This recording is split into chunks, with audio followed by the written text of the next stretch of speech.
Aloha and welcome to Joint Committee on Energy, Economic Development and Tourism and Committee on Commerce and Consumer Protection, the 9:15 a.m. hearing. We have one bill on our joint agenda for this morning, and this meeting is being streamed live on YouTube. In the unlikely event that we have to abruptly end this hearing due to technical difficulties, the committee will reconvene to discuss any outstanding business at 9:15 a.m. on Thursday, February 9th, 2023 in this room 229, and a public notice will be posted on the legislature website. Please note we have a 1-minute limit per testifier, and I do plan to enforce this time limit. Okay, the bill will be taken out will be Senate Bill 1602 relating to media transparency. Okay, first testifier on the list, Sterling Morita. In opposition, this is going to do it. 1, 2, 3, 4, 5, 6, 7, 8, 13. We have 15 people in support, 5 people in opposition. Is there anyone else here that wants to testify on behalf of this measure? Seeing none, members, I guess we don't ask questions. When you would vote up. Is it? There are no testifiers? No. Wait, is that, I mean, you break? There's none? Because I like this bill, so I testify myself to keep it going. You've got Interest. All right. To recess. Yeah, discussion. Okay, recessing for discussion.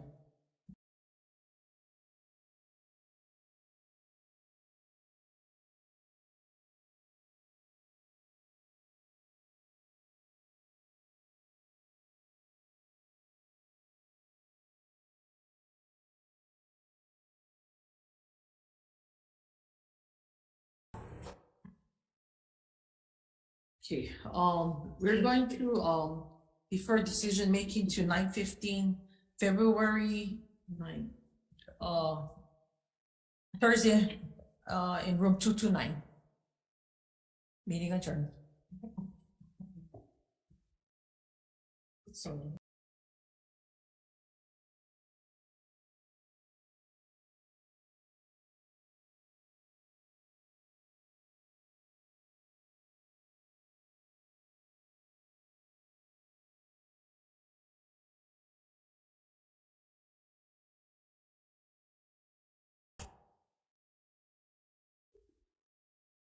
Good morning, aloha, and welcome to the Hawaii State Senate Committee on Commerce and Consumer Protection.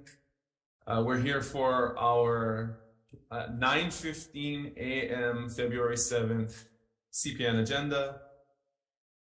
Again, this meeting is being live streamed on YouTube. In the unlikely event that we must abruptly end this hearing due to technical difficulties, the committee will try to reconvene and discuss any outstanding business on Friday, February 2nd, 2023 at 9:50 a.m. And a public notice will be posted on the legislature's website, as is our normal CPN protocol. Testifiers have 2 minutes to verbally testify. We have received your written remarks, so if you would like to mention any specifics or elaborate on testimony that has not been included, please feel free to do so. If you are going to just read your testimony, we have seen it and I have read every one. So I'd encourage you to stand on your testimony and make yourself available for questions. Okay, we will move to the first measure on the agenda. Oh, I meant the reconvene will be Friday, February 10th at 9:50 a.m. First measure on the agenda is SB 499 relating to professional engineers, architects, surveyors, and landscape architects. This measure clarifies that the conviction of a crime by a person holding a license to practice any of those professions that is substantially related to their qualifications, functions, and duties of the licensee constitutes a ground for disciplinary action by the state board. First up, we have The Regulated Industries Complaint Office offering comments. Good morning. Good morning. Good morning, Chair, Vice Chair, and members of the committee. My name is Esther Brown, and I'm the Complaints and Enforcement Officer for RICO. I have submitted written testimony offering comments on the measure, and I stand on my testimony. But I would like to emphasize one point from my comments, and that is there is already a statute on the books that allow all licensing boards, including the EESLA licensing board, the authority to discipline licensees who are convicted of crimes that are substantially related to the profession. And with that, I'll stand on the rest of my testimony, and I am available for any questions. Thank you. Thank you very much. Next, we have the Board of Professional Engineers, Architects, Surveyors, and Landscape Architects offering comments. Good morning, Chair, Vice Chair, and members of the committee. My name is Sheena Choi, Executive Officer of the Board of Professional Engineers, Architects, Surveyors, and Landscape Architects. The board would like to stand on its written testimony and is available for questions. Thank you. Thank you very much. We also have written comments submitted by the AIA Hawaii State Council, Mr. Reed Mizue. That's all the submitted testimony we have on this measure. Is there anyone else online or in the room who would like to testify? Seeing none, members, questions? Vice Chair. Thank you. Perhaps for the EASLA board, part of the testimony was that the unintended consequence of the proposal might limit the board's jurisdiction and ability to investigate and enforce. If you could elaborate on that. Thank you for that question. I believe that testimony might have been to RICO. If they would like to elaborate further on that question. I'm sorry, this was perhaps, whose testimony was this? Oh, I'm sorry, this was from RICO. My apologies. No Do we have worries. Ms. Brown on? Yes. Hello, I'm here. Okay, sorry, that was with respect to page 3 of your testimony. You know, the question was whether or not the potential unintended consequence of this proposal might otherwise limit what your board is able to do. Can you comment on that? Absolutely, I'd be happy to. Under the current law that's on the books, all licensing boards have a wide discretion as far as disciplinary action that they can impose on a licensee. They can revoke licenses, they can suspend licenses, they can impose fines, they can impose rehabilitative measures, and so forth. What the language in this measure purports to do is to restrict the disciplinary action for the EESLA board to only revocations and suspensions of the license. And that is concerning because if the measure were to pass, this would be the only board that would be so restricted.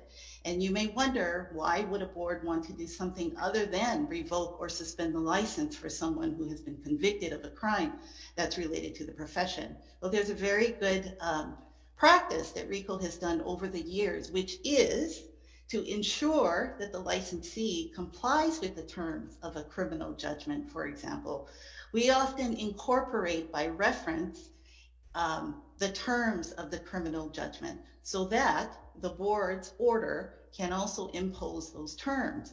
And that assures that the licensee will meet all of the terms of the criminal judgment before they can even reapply for licensure with the board. And so if there are terms in there like needing to take anger management, for example, or making restitution to a victim and so forth, we would incorporate that into the order so that that would be binding on the licensee as well. And unfortunately, the language of the measure seems to just limit the EESLA board's ability to do that in the future. Thank you. Okay, thank you very much. Members, any other questions? Okay, seeing none, we'll move to the next measure on the agenda, SB 1448. Again, relating to State Board of Professional Engineers, Architects, Surveyors, and Landscape Architects. This measure increases the number of members composing the board from 14 to 16 members and requires one member to have at least 5 years of experience as an employee of a government agency. One and only testifier, Board of Professional Engineers, Ms. Choi. Good morning. Hello, good morning, Chair, Vice Chair, members of the committee. My name is Sheena Choi. I'm the Executive Officer of the Board of Professional Engineers, Architects, Surveyors, and Landscape Architects. The board would like to stand on its written testimony and is available for comments. Thank you. Thank you very much. Is there anyone else who would like to testify? Members, questions for the board? Okay, if not, we'll move to the next measure, SB 1523. This is also relating to State Board of Professional Engineers, Architects, Surveyors, and Landscape Architects. This requires a written explanation for licensure denials. Board of Professional Engineers, Architects, Ms. Choi. Hello, good morning again, Chair, Vice Chair, members of the committee. My name is Sheena Choi, Executive Officer of the Board of Professional Engineers, Architects, Surveyors, and Landscape Architects. We would like to stand on our written testimony and are available for comments. Thank you. Thank you very much. We also have written testimony submitted in support, albeit late, from the City and County Department of Planning and Permitting. Is there anyone else who would like to testify on this measure? Members, questions? Okay, I have a question for Ms. Choi.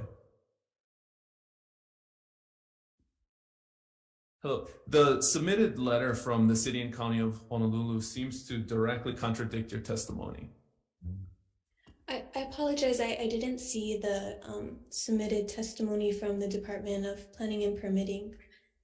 Okay, so the Department of Planning and Permitting supports this measure in essence because they seem to allude to a number of applications that were not afforded the reasons for their application being denied.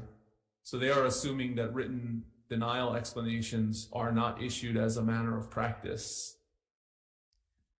I would respectfully disagree with that. It is, we are required by our rules and laws to send applicants a written notice of the denial.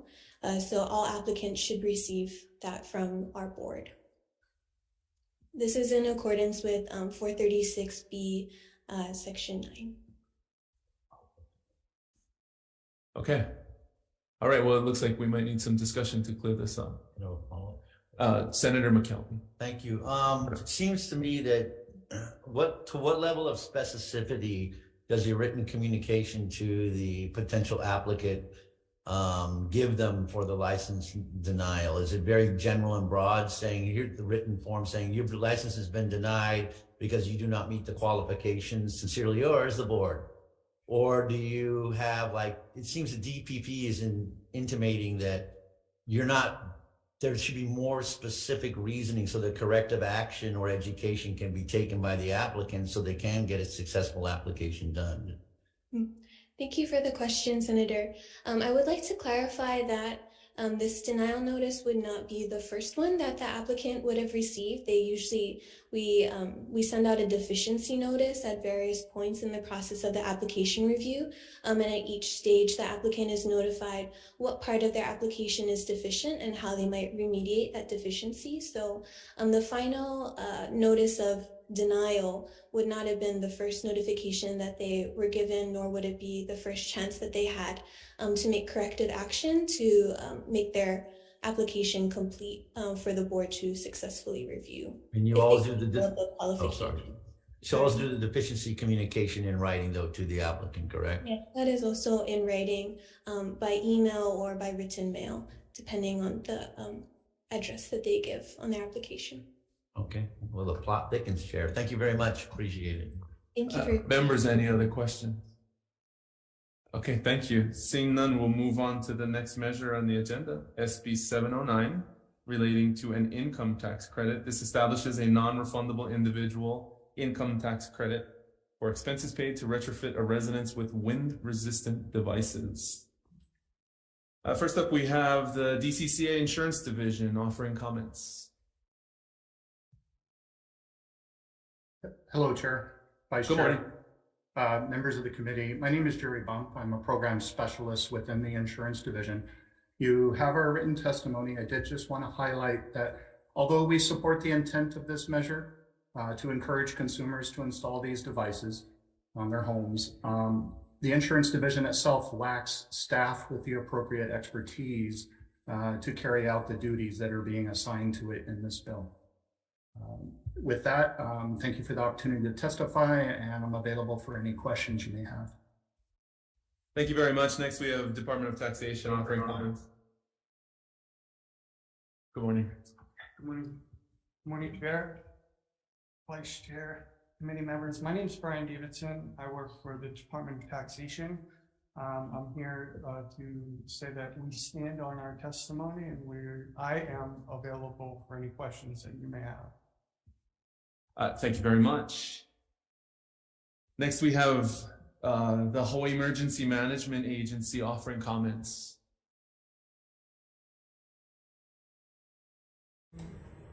Not present on Zoom, Chair. Thank you. Tax Foundation offering comments. Okay, and we have submitted. Thank you. We also have submitted written testimony in support from Will Karen. Is there anyone else who would like to testify on this measure? Members, questions? Okay, we will move to the next measure on the agenda, SB 797, relating to time-sharing plans. This measure specifies that primary and secondary plan documents be listed in the public disclosure statement of a timeshare plan and makes other clarifications. First up, we have the DCCA offering comments. I'm Chair, Vice Chair, Member. I'm Lori Beth Van Camper, Timeshare Administrator with the Department of Stand on our written testimony, offering comments, and we did submit some proposed language last night. And also we are. So not, yeah. You passed the threshold. You gotta come up. So can you reintroduce yourself again for the record? Lori Beth Van Camper, Timeshare Administrator with the department. We did submit some proposed language at your request. I did want to point out, and I did have that in my testimony, that we are working with the proponents of the bill. We've been working with them for a while. So we are trying to come up with some language and that everybody can agree on. So it's still a work in progress right now. Okay, thank you very much. Next, we have Marriott Vacations Worldwide in support.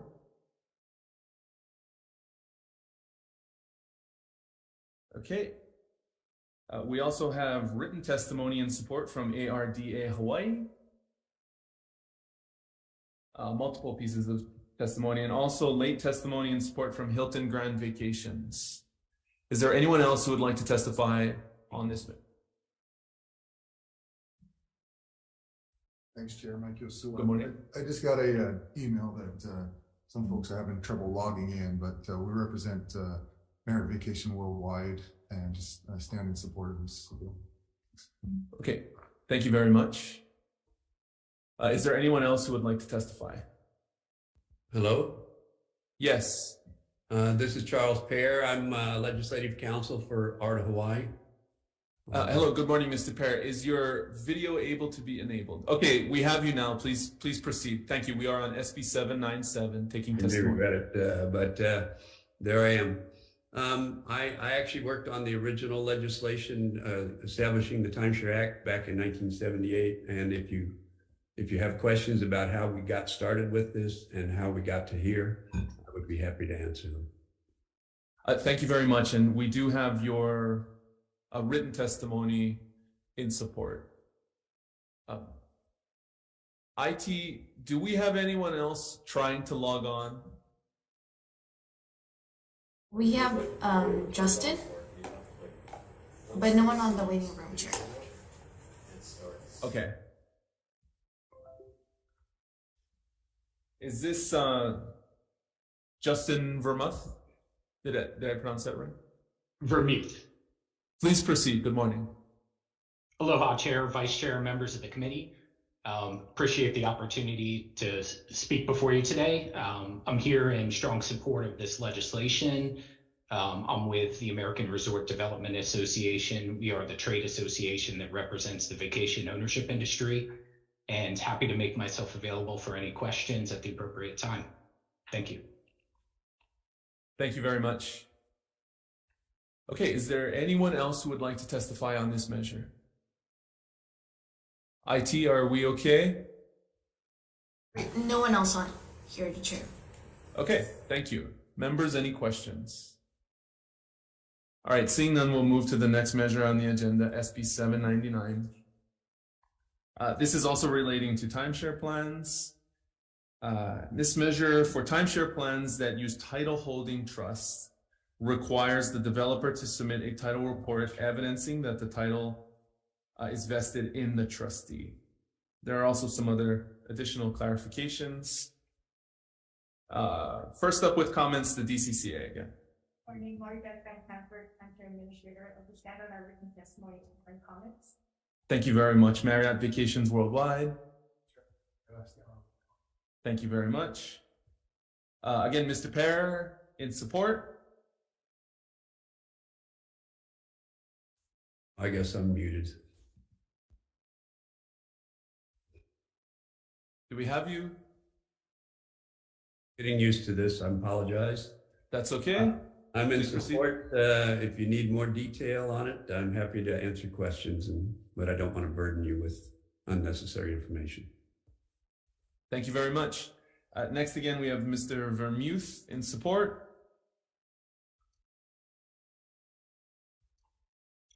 Yes, Mr. Chair, Vice Chair, members of the committee, I once again stand in support of this piece of legislation and make myself available for any questions.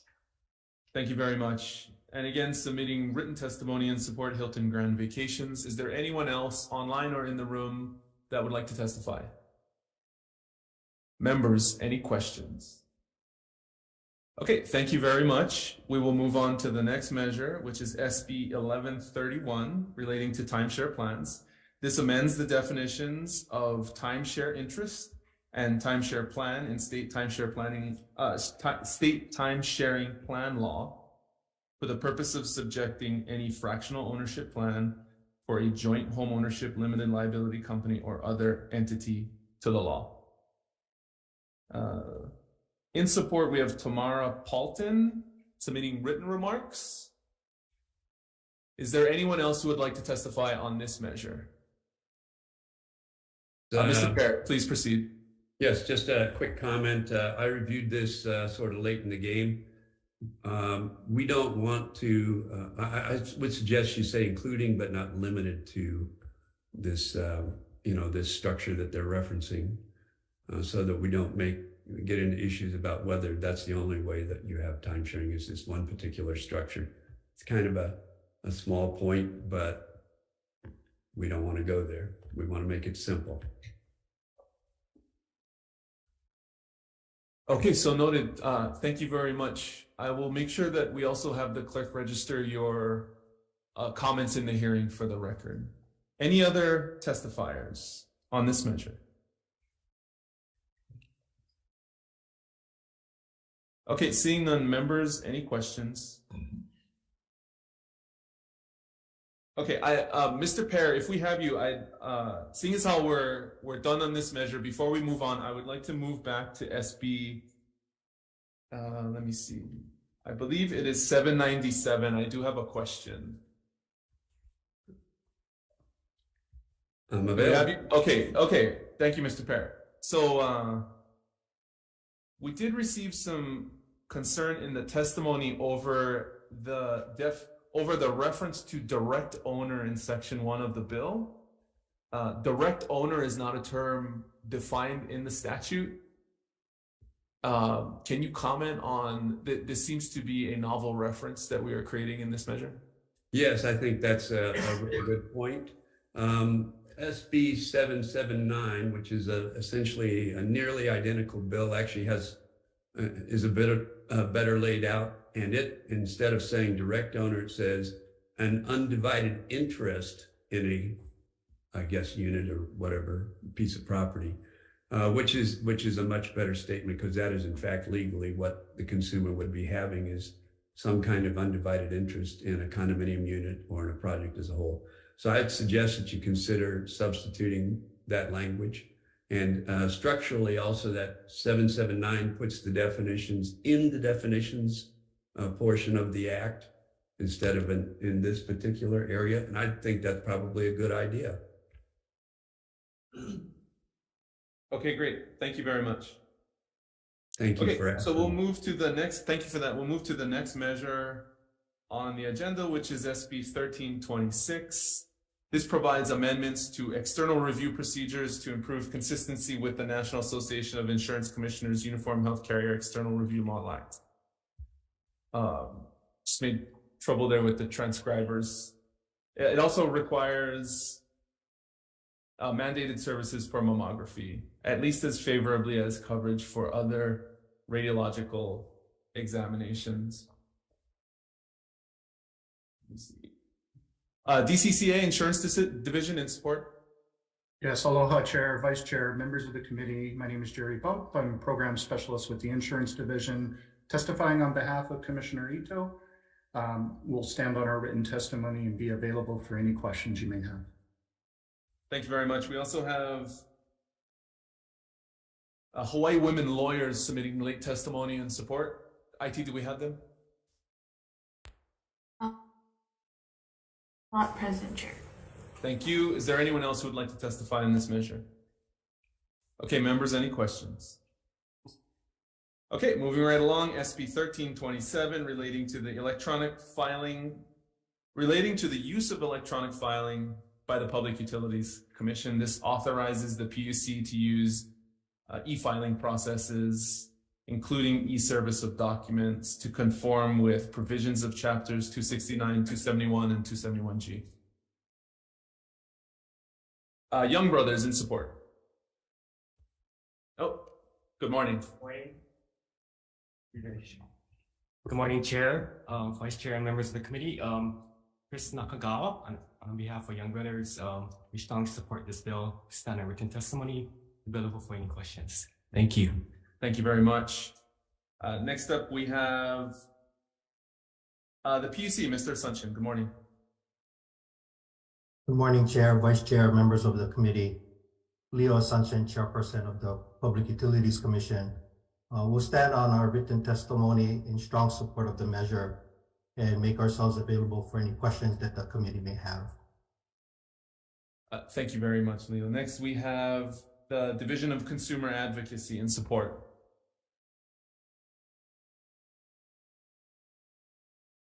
Good morning. Good morning, Chair. Good morning, Vice Chair, members of the committee. Mickey Knox for the Division of Consumer Advocacy. I'll stand on our written testimony in support, but I'm available for any questions. Thank you. Thank you very much. We also have late testimonies submitted by Hawaiian Telcom. Do we have them on?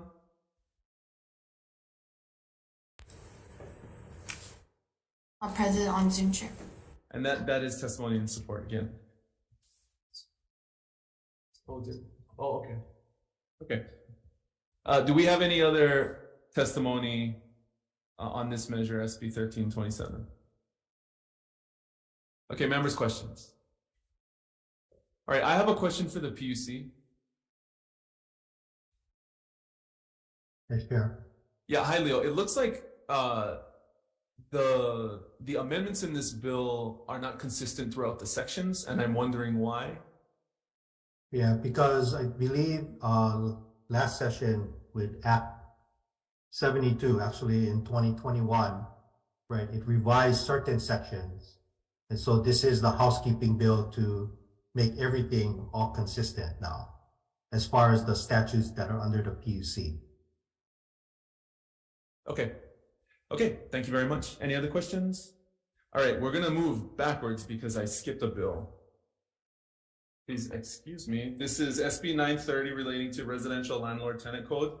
This measure allows a landlord or landlord's agent to charge an application screening fee at the time a rental application is processed for residential property. It caps the amount of an application screening fee at $25 and prohibits fees to be charged for each member of a household.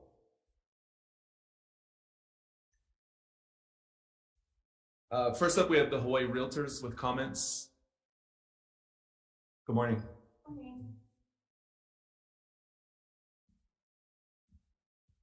Morning, Chair, Vice Chair, members of the committee. Mihoko Ito here today on behalf of the Hawaii Association of Realtors. We respectfully have concerns regarding this measure, but are certainly willing to work with the chair and the committee on addressing this issue. Just to outline a few areas of our concerns. First, we oppose setting a specific dollar amount in the statute, but are willing to look at other mechanisms that may address this issue. The cost of screening reports, like everything else, has increased over time. Costs of screening reports can vary, and in some cases can vary pretty widely. If a property management company, for example, has bulk reports, the cost may be lower, but for smaller landlords and depending on the screening company used, costs to run the report can be well over $25. We'd also note that many mom and pop landlords, and we know there are many, including retirees who rent out their places for supplemental income, would have to eat the cost of anything over $25 for each renter if this measure were to pass in its current form. Second, we have a legal concern about the proposal to limit screening to one member of a household. The standard practice is to screen anyone over 18 and all applicants, and there are significant liability reasons for this, which occur under the Fair Housing Law, the Federal Fair Housing Law. Landlords are not permitted to discriminate between potential tenants and must use legal screening criteria, which includes typically information on the credit report. The landlord's required to document that each and every applicant was treated the same. That applies between members of a household, anyone over the age of 18, and between applicants as well. So everyone must be treated equally, and that treatment must be documented. So we believe this bill proposes some practical and legal issues as currently drafted. Happy to answer any questions. Thank you. Thank you very much. Next, we have the Office of Consumer Protection and Support. Good morning, Chair, Vice Chair, members of the committee. Raji Tolentino, enforcement attorney with the Office of Consumer Protection, standing in for Armando Moriarty. The office stands in support of this measure and will be available for any questioning. Thank you very much. Is that all the testimony we received? Is there anyone else who would like to testify on this? Members, questions? Senator McKelvey.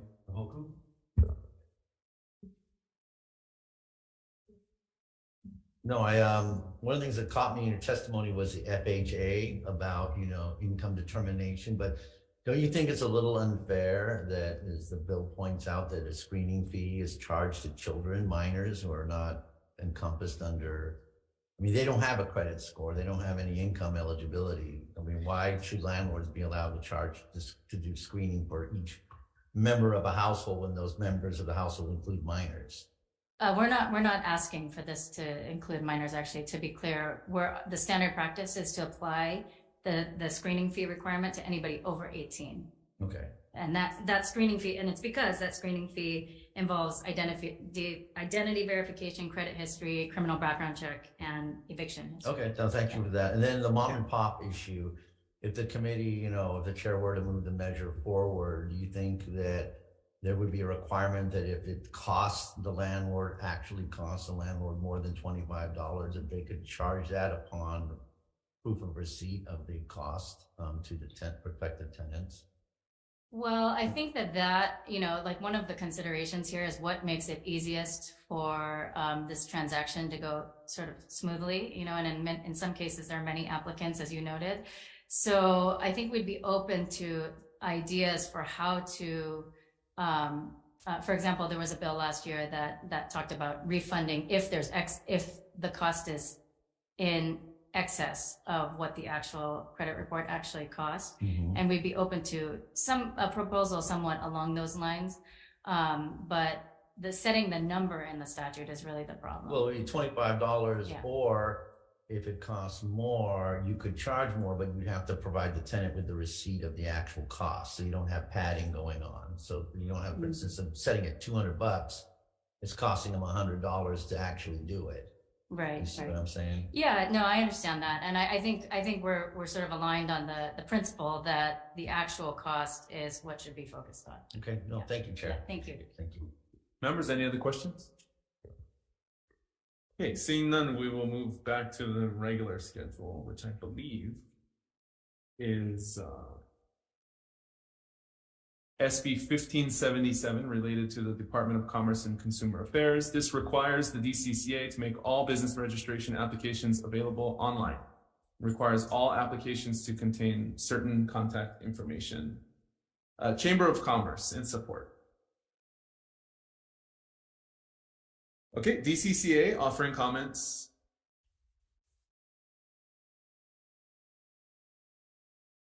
Good morning, Chair, Vice Chair, morning. and members of your committee. This is Nadine Ondo. I'm here on behalf as a director of the Department of Commerce and Consumer Affairs, and we will stand on our written testimony, and I'm available for questioning. Thank you very much. Is there anyone else who would like to testify on this measure? Members, questions? Okay, we will move to the last measure on this agenda, SB 1579, related to access organizations. This measure requires that any revenue derived from an access organization that receives public education and government access funds shall be deposited into the state general fund. First up, we have Roger McKeag for Olelo Community Media in opposition. Good morning, Chair, Vice Chair, members of the committee. Thank you for the opportunity to testify today. I'm Roger McKeag. I'm the President and CEO at Olelo Community Media. I also sit on the board of the Alliance for Community Media, which is a national organization that advocates, promotes, and preserves public access channels, basically. I think you have a lot of testimony, both ours and others, about the vital link that we play in our state and our community. And I just am in strong opposition to this. And frankly, we're a little surprised it actually was, we don't know the purpose of why this defunding would happen. So, but we are available for any questions you might have. I'm happy to help. Thank you. DCCA offering comments.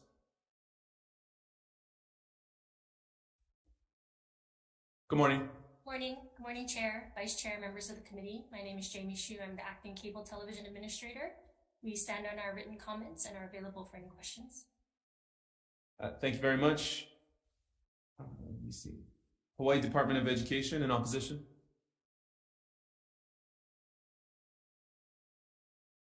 Okay. That's all the registered in-person testifiers. I'd like to note that we have, aside from the DCCA offering comments, we have 30 total testifiers who submitted testimony, all in opposition. As a result, I'm not inclined to move this measure, but I am willing to take any other testimony online or in the room who would like to step forward and provide testimony. Okay, so unless there are other member questions who have different inclinations, then that concludes the testimony portion of this hearing, and we will recess for decision making.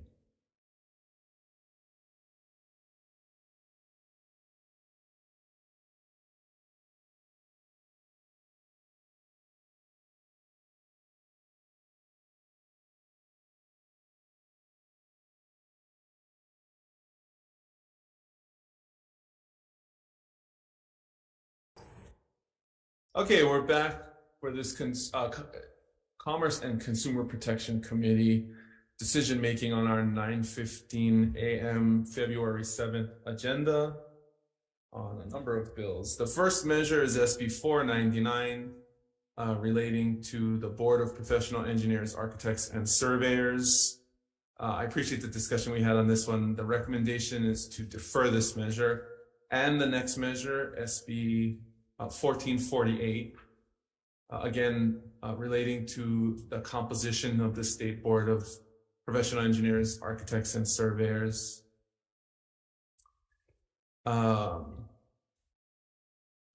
Here. The third measure, SB 1523, this is the one, actually, excuse me, members, we're going to roll the decision making on this measure to Friday, February 10th at 9:50 a.m. In the hopes that we can get the DCCA and the Department of Planning and Permitting to have a conversation about what seems to be some confusion over the process. So that's 9:50 a.m. In room 229, Friday, February 10th. The next measure, SB 709, this is the individual income tax credit for expenses paid to retrofit a residence with wind-resistive devices. It does look like we need to work out some of the language on this measure, but I would like to keep it moving. So the recommendation is to defect the effective date on this measure, pass with amendments, July 1, 2050. We're going to blank out the individual credit amount. We're also going to blank out the annual credit allotment, add an appropriation to the DCCA Insurance Division to facilitate the program, and add a 5-year sunset to this measure, and also provide DCCA with the discretion to determine eligibility. Members, any comments or questions? Okay, seeing none, Vice Chair, this is SB 709 passing with amendments. Chair votes aye. Thank you. Vice Chair votes aye. Senator McKelvey? Yes. Senator Richards? Aye. Senator Awa? No. Okay, measure is adopted. Thank you very much. Next measure is SB 797 relating to timeshare plans. I appreciate the discussion we've had here, seeing as how the parties are working toward a resolution on this one. I'm going to recommend that we defer decision-making on this measure to Friday, February 10th at 9:50 a.m. Next measure, SB 799 relating to timeshare plans. Same recommendation. We're going to allow the parties to continue working on a more robust Senate Draft 1, and we'll defer decision-making on this to Friday, February 10th at 9:50 a.m.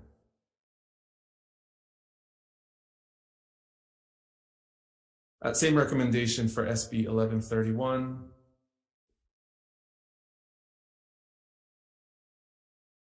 Oh yeah, that's right.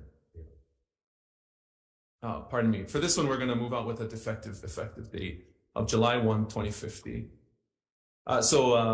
Any comments or questions?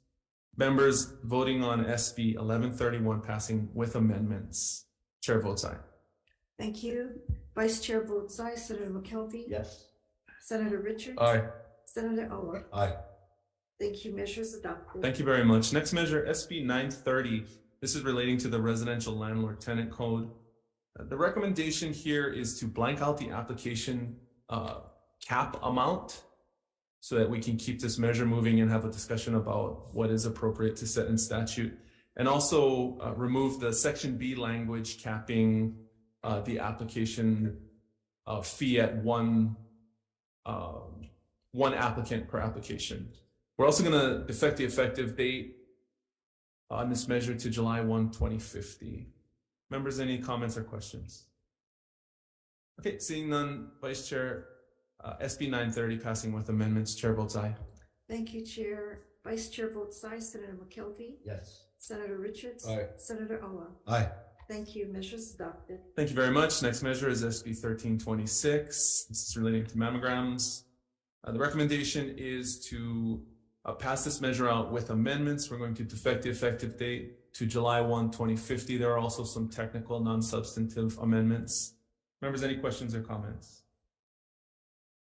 Seeing none, Vice Chair, SB 1326 passing with amendments. Chair votes aye.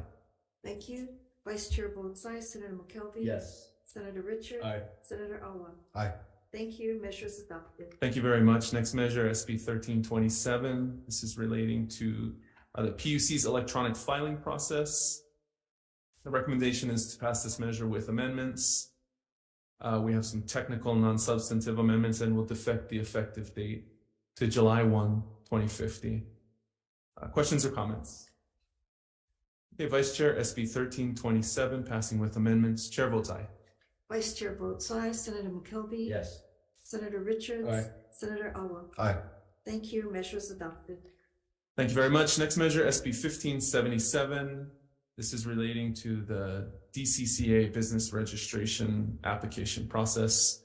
A recommendation is to defer decision-making on this measure to Friday, February 10th at 9:50 a.m.